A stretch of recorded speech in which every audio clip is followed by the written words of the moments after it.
Devastating impacts and harsh consequences were left in the wake of human fallibility. Whether they were unfortunate accidents or deliberate acts of malice, some mistakes cannot be wiped away and now serve as cautionary tales in the modern world. Number 10. Napoleon Bonaparte, one of the most renowned historical figures, served as a French military leader who conquered much of Europe during the 18th and 19th centuries. In 1804, after seizing political power in France through a coup, he crowned himself emperor. Napoleon, according to surviving historical records, was shrewd, ambitious, and a skilled strategist. He was no doubt successful in the wars he waged upon various European nations.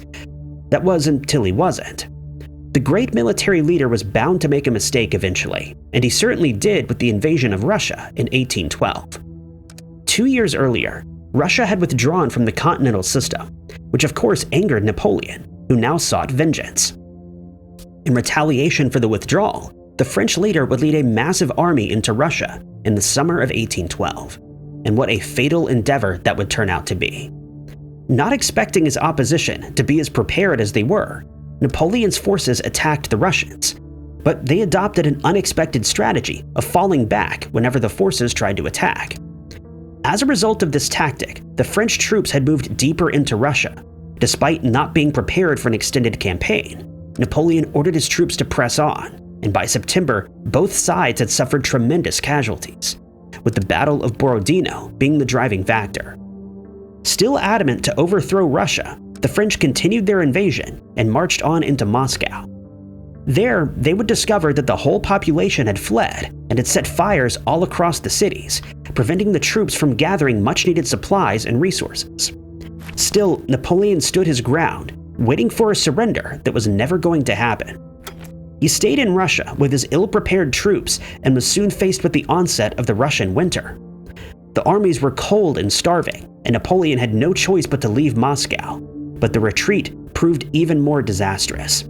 As the troops dragged their weary bodies back home, they were constantly harassed by the Russian army, which was not only aggressive but merciless. By the end of it, the military leader had lost 100,000 men. Napoleon had made the obvious mistake of invading Russia, and it ultimately led to his undoing, having set off a chain reaction. As an indirect result of his biggest mistake, he was forced to abdicate the throne and was exiled to Elba, an island off the coast of Italy, where he was given sovereignty. This disastrous invasion would alter the course of history, ending the reign of Napoleon Bonaparte and the French dominance. Number 9. The units of measurement used by the United States have become something of a joke in the modern era. Imperial units evolved from the Middle Ages and were used by Great Britain and other parts of the world until the metric system was introduced. Great Britain adapted to using the metric system along with the rest of the world, but the United States opted to remain with the customary system, based upon the old British imperial system.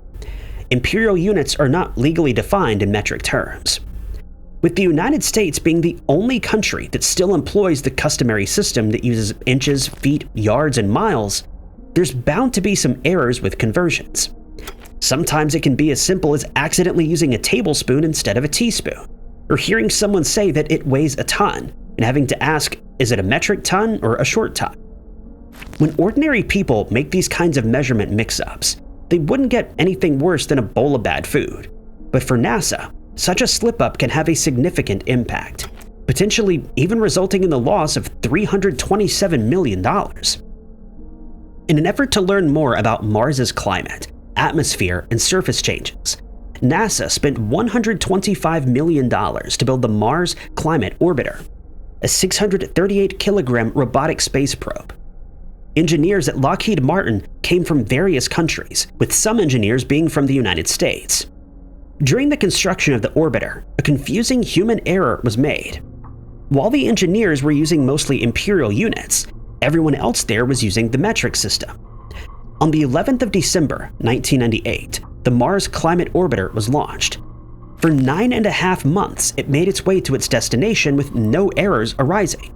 But once it came into the vicinity of its destination in September, the orbiter disappeared.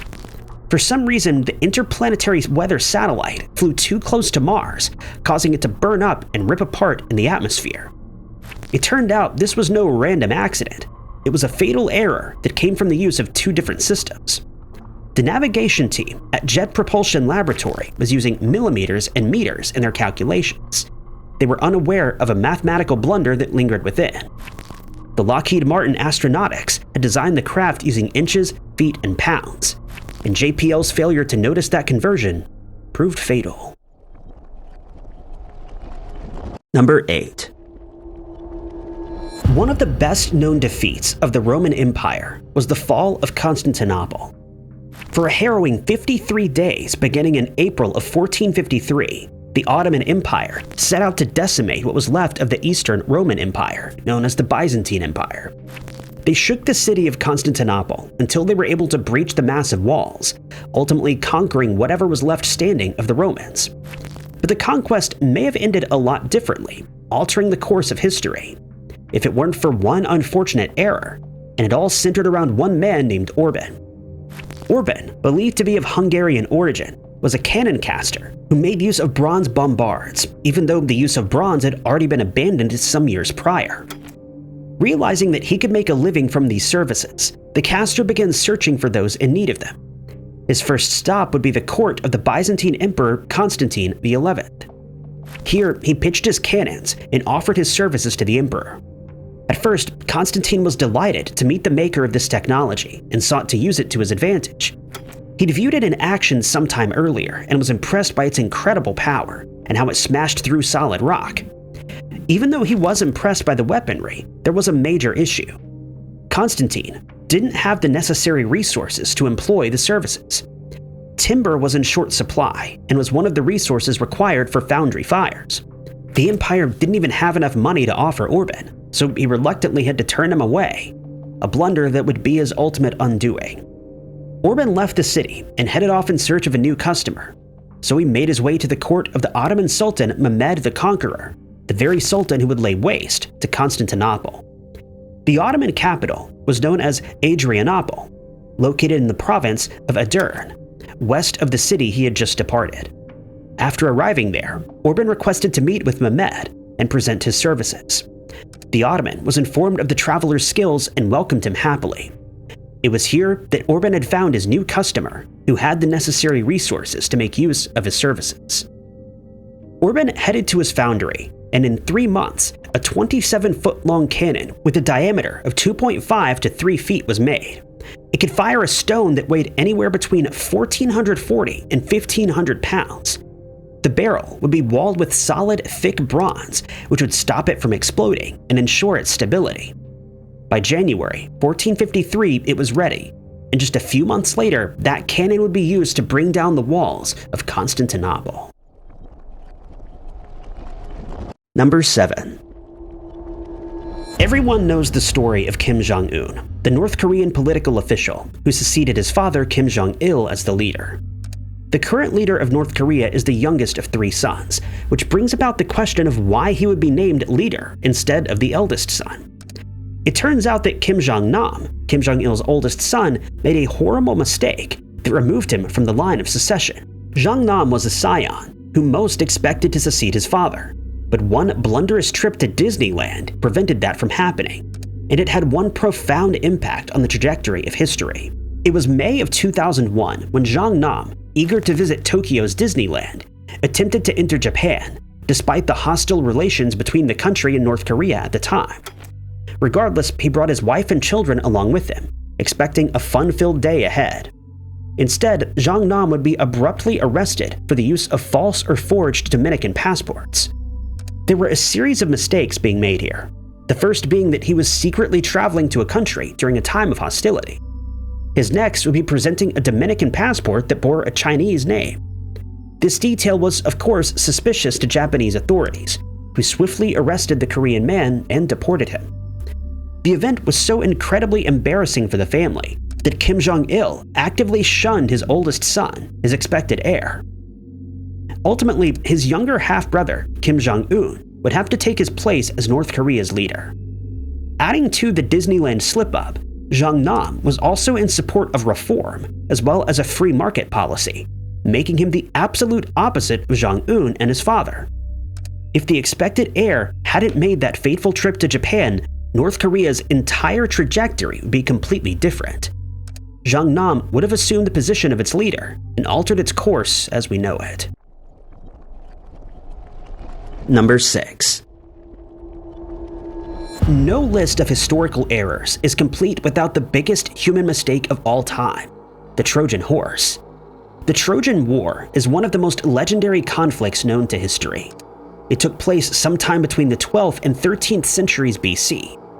According to the traditional records, the son of the Trojan king, Paris, ran off with Helen, the wife of Menelaus of Sparta.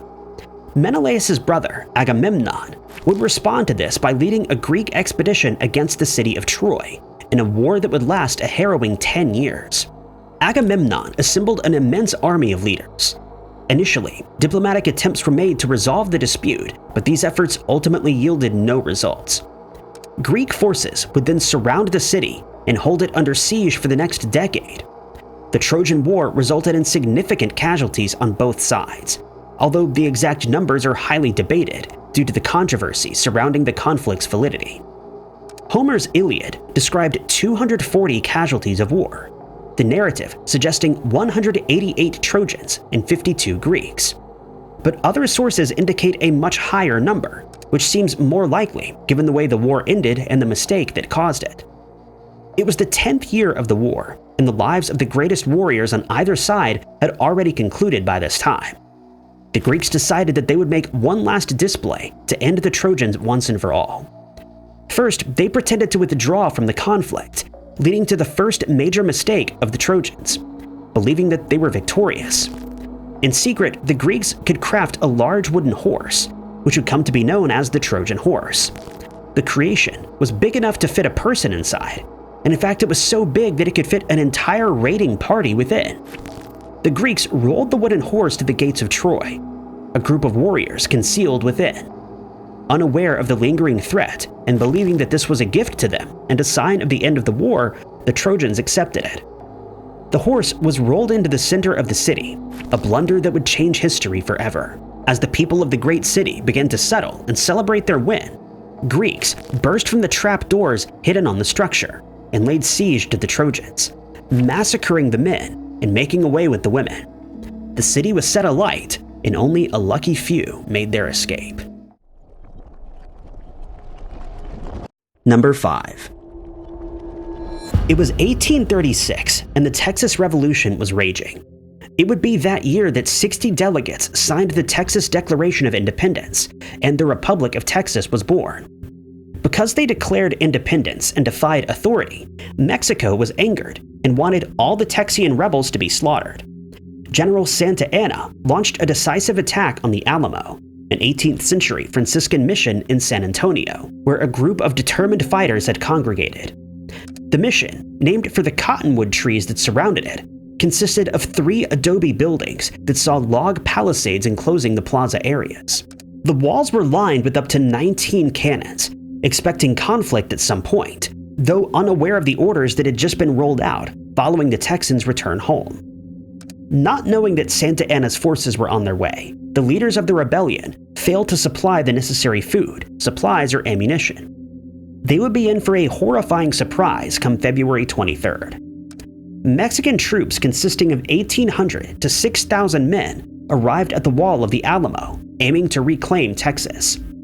They viewed the mission as a strategic point, allowing them to gain the upper hand. The Mexican forces set up artillery on the walls and began a steady bombardment. And on waged the 13-day siege that left only carnage. The Alamo was red-stained, and although a few defenders were able to escape, a majority of the Texans would perish in the siege, approximately 200 of them. Among them were notable figures like William B. Travis, James Bowie, and Davy Crockett. On the 16th of March that year, the final battle on the Alamo would take place.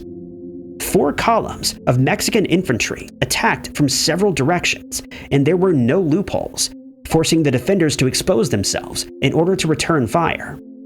When they began to retreat, Santa Anna's forces rushed in, climbing over the wall and taking hold of the Alamo. With a minimal loss of Mexican soldiers in comparison to the Texans, Santa Anna viewed their attack as a victory. The battle was certainly a success. Or was it?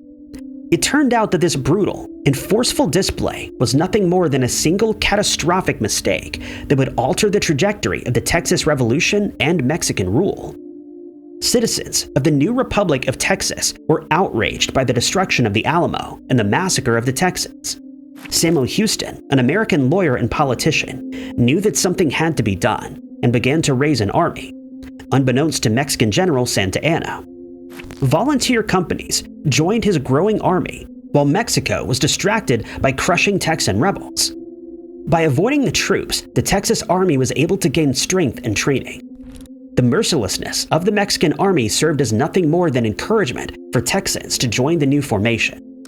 Just mere weeks later, the Texans' now fortified army with around 900 men moved through the marshland near the San Jacinto River. The defenders had split into two groups, and although there was a brief exchange of artillery fire, the Mexicans were unable to probe the armies.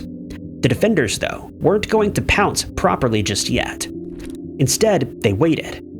As more reinforcements arrived for the opposition, they realized that no attack was coming. Santa Anna allowed the troops to relax, and when no attack came the following morning, they relaxed even further, even daring to post sentries. That afternoon, the risky decision was made, and General Houston launched his 900-man army, which moved quietly across the prairie. Taking the Mexican forces by surprise was a hail of ammo, the discharge of cannons, and a brutal assault that decimated them. By the end of the Battle of San Jacinto, 600 Mexicans were slain, and 700 more were captured, along with Santa Anna himself. They were only released when they agreed to end the war. Number 4. According to surviving historical records, military disasters were rare in the Roman world, and when they did occur, they were often met with recompense, often destroying the reputations of those involved. One of the most infamous historical military blunders was the Battle of Teutoburg Forest, which was marred by errors from the outset. All those errors were blamed on a single figure, the man who led 3 Roman legions into an ambush, Publius Quintilius Varus. The provincial governor of Germania's lack of caution led to the event's alternate name, the Varus disaster. It was 9 AD when Varus led the 3 legions consisting of cavalry, helper troops, and regular citizens across territory that he mistook for being friendly. The forces were not marching in a battle formation, but rather traveling without the intent of engaging in battle, specifically against Germanic warriors. Although they had no intentions of conflict, the troops should have been ready for anything, given that their march was taking place during a time of discontent, which was also attributed to Varus, whose policies in Germania were unfavorable. The governor's blunders began days before the march even commenced. Several people came to him to warn him of an alleged plot against the Romans that was planned to take place in Germania. Supposedly, the attack was masterminded by someone who Varus trusted, Arminius, the Germanic chieftain. Ultimately, he disregarded the warnings and treated them as nothing more than rumors of conspiracy. Varus, being a trusted authority figure, should have investigated any reports regardless of how improbable he thought they were. Without carrying out such investigations, the legions, led by the governor, marched on. As the guided legions, who were not in battle formation, but rather in a dangerously 9-mile-long line, made their way onto a narrow, marshy path, a storm began, setting the tone for a disaster that was inbound. Emerging from their hideouts, Germanic warriors pounced, light swords, lances, and spears in hand. They surrounded the entire Roman army and began throwing javelins at them. Once the attack had begun, Varus made his efforts to escape the onslaught and reach safety on the Rhine. It took several days for him and his army to battle through the hostile landscape, during which he was forced to build overnight camps and abandon the baggage train. Varus's decision to flee, though, was yet another mistake, making the whole situation even worse. As the legions continued to follow the governor, he would erroneously lead them into the site where the final stages of the battle would be made. The Romans would find themselves in an area known as Aberesh, the ultimate war zone. The entry into this zone ultimately sealed their fate. In the narrow sandbank channel, located between a mountain and bog. Created by the Germans before the battle, the warriors were able to overwhelm the Roman soldiers. It was at this point that they'd entered combat disintegration, with many of them allowing themselves to be slain without much resistance. The blunder-filled defeat was viewed as a great humiliation for not just the Roman Empire, but also for Emperor Augustus. Surviving historical records blame the humiliation and the alteration to history as we know it on Varus, who ignored warnings of conspiracy, trusted the wrong people, chose a poor route to march through a thick forest, didn't send out any scouts to check the path, and also ignored signs of bad weather. We may never know why Varus made these unfortunate mistakes, but it was through those errors that history would be changed for good. Number 3. Since 1965, Exxon Corporation, later known as ExxonMobil, has been responsible for over 3,000 oil spills and leaks, and it would take them 24 years to actually learn their lesson and for change to be prompted, only as a result of one major incident that continues to have a severe impact on the environment today. It was the 24th of March, 1989, when the oil tanker Exxon Valdez, owned by the Exxon Shipping Company, set off from Valdez, Alaska, bound for California. Not long into its voyage, the vessel would run aground, having hit a reef in Prince William Sound, the result of which was catastrophic. 11 million gallons of oil spewed out into the ocean. Delayed efforts in containing the spill allowed heavy winds and strong waves to disperse the crude oil across the Sound. 1,300 miles worth of indented shoreline was left polluted, along with any adjacent water that ran as far as the southern end of the Shelikof Strait. The impact on oceanic wildlife and their habitats was immense. The oil spill would eliminate an estimated 250,000 seabirds, 2,800 otters, 300 harbor seals, 250 bald eagles, and some 22 orca whales, as well as billions of salmon and herring eggs. Given the inaccessibility of the Prince William Sound, the cleanup proved all the more difficult. Exxon would go on to spend well over $3.8 billion in cleanup costs, but even with such an expense, the damage had already been done, altering the trajectory of the affected animals and their homes, built on shore and in the waters. Despite the efforts that took place to contain and clean up the crude oil, more than 20 years later, some species are still labeled as not recovering, as a direct result of the blunder. After much investigation, the National Transportation Safety Board assigned a significant amount of the blame to Exxon, referring to its lack of competency and overworked crew. Further investigation revealed that the ship's captain had been drinking intoxicating beverages just before the accident, leading Exxon to terminate his employment. The United States Coast Guard was also criticized for its improper enforcement of traffic regulations. Ultimately, the event would trigger a chain reaction, where settlement funds would be used to fund restoration and protection projects. Prince William Sound, the Gulf of Alaska, and habitats outside of the state received the majority of the funding. 600,000 acres of land have been placed under protection through the settlement funds. Today, long-term monitoring of the marine conditions, as well as restoration efforts, are ongoing.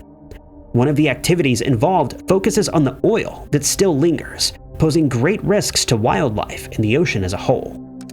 Only one positive outcome came from the Exxon Valdez oil spill, and that was the Oil Pollution Act of 1990, which not only strengthened, but also streamlined the Environmental Protection Agency's ability to both prevent and respond to catastrophes involving oil spills.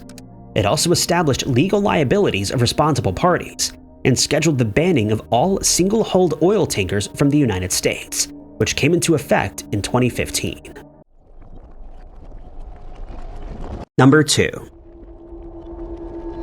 Famous for his military erudition and sowing the seeds of the Roman Empire, Julius Caesar also gave the month of July its name, and was responsible for slaughtering millions of Celtic Gauls. Allegedly a descendant of the Trojan prince Aeneas, the birth of Caesar marked the beginning of a new chapter in Roman history. He greatly expanded the geographic reach of the Roman Empire and established the imperial system. By 31 years old, he'd already fought in several wars, became involved in politics, and through several alliances and victories, he would ultimately become a dictator. Based on historical records, it seemed as though Caesar was formidable, and it seemed that he thought the same. It was his pride and idea of being invincible that led the Roman dictator to make some serious, misguided mistakes. Those errors presented themselves in the unfortunate form of ignorance when it came to the warnings of his assassination. There were several factors that contributed to why some people wanted Caesar to cease, but one of the main reasons was his rapid rise in power and ambition. The Roman elites were growing increasingly concerned after the figure appointed himself as the dictator for life, giving him unprecedented power. Essentially, Caesar was a monarch. The move was, of course, viewed as a great threat to the traditional Roman government system, which at the time was structured upon a balance of power between factions. During his rise to power, the Roman dictator found himself with a copious number of enemies.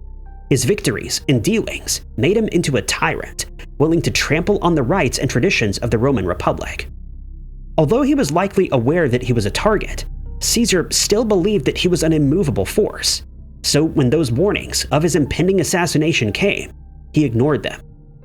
The first warning came from Spurinna, a soothsayer of Haruspex.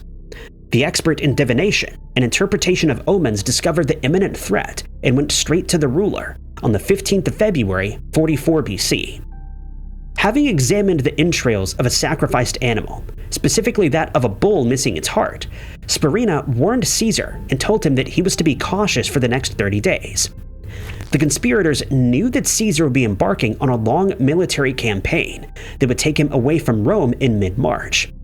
This made the prophecy's date anything but a coincidence, since the assassins needed to get the job done before he left the city. Caesar, of course, shrugged off the suggestion and continued as routine. That would be his first mistake. The second warning came from his wife, Calpurnia, who had a horrible dream one evening. In her nightmare, she'd seen Caesar's body in her arms, having been the victim of assassination. Understandably, Calpurnia was left startled and became convinced that something was going to happen to her husband. The dream had such a profound effect on her that the very morning, she pleaded with her husband not to attend the Senate meeting that was being held that very day, on the 15th of March. Initially, he tried to reassure her, but her anxiety only grew. Her persistence eventually persuaded Caesar to remain at home, a good choice. But then, a trusted lieutenant, Decimus, changed his mind again, and the prominent figure walked straight into his assassination.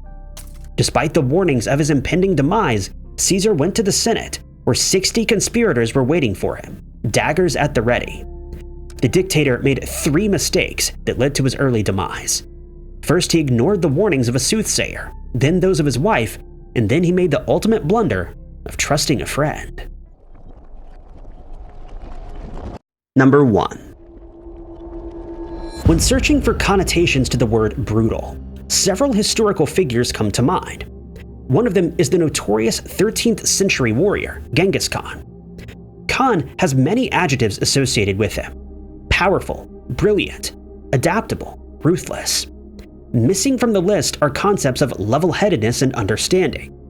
That's because the founder of the Mongol Empire was neither of those things. We don't know much about the most merciless man in history, such as what he looked like, but we do know that he was greatly feared, and for a good reason. It turned out that during the era when Genghis Khan dominated, few knew the true extent of his cold-blooded nature. The failure to understand this concept would ultimately lead to history-altering blunders. It was the early 13th century when the Mongol leader sought to establish trade with his neighbors, the Khwarezmian Empire. Of course, he was in search of a peaceful exchange, one that would better his own empire. The Khwarezmian Empire was a powerful empire that took over much of present-day Turkmenistan, Uzbekistan, and Iran. At the time, it was ruled by Shah Ala ad-Din Muhammad II. In 1218, Khan decided to send a caravan of Muslim merchants to the city of Orchrar, which was controlled by the Khwarezmians. His wishes were to open conversations about trade, hoping to establish some sort of exchange. But once the caravan arrived, the governor made a terrible mistake. He accused the merchants of being spies and ordered their arrest. Despite proclaiming their innocence, the governor ordered that the entire group be executed. Only one of Khan's ambassadors would escape the massacre and return with news to his leader. Outraged by what he had heard, Khan decided to send a diplomatic mission to the Shah, demanding that the governor be reprimanded for his unjust treatment of the merchants.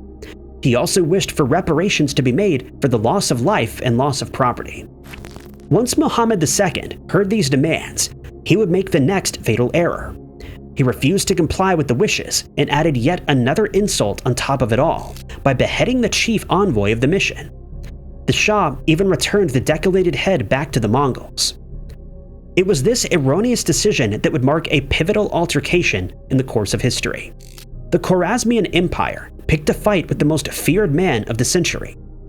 Angered by the sheer lack of respect that he was met with, not once but twice, Khan allowed his brutality to take hold. In 1219, he brought together a force of 100,000 to 150,000 men who stormed the empire's richest cities. It didn't take long for the armies to decimate the cities, leaving bodies in their wake. It was one of the most red-stained wars known to history, one that would see an entire, powerful empire crumble to the ground. By the end of the war, there were somewhere between 2 and 15 million casualties, mostly that of the Khwarezmians. The empire was shattered, all because of a careless blunder of having too much pride. Thank you guys so much for watching. If you liked this video, be sure to hit that like button. Also, don't forget to subscribe and click that notification bell to keep up to date with all of our future uploads. But my name is Ty Knotts, and I'll catch you guys in the next video.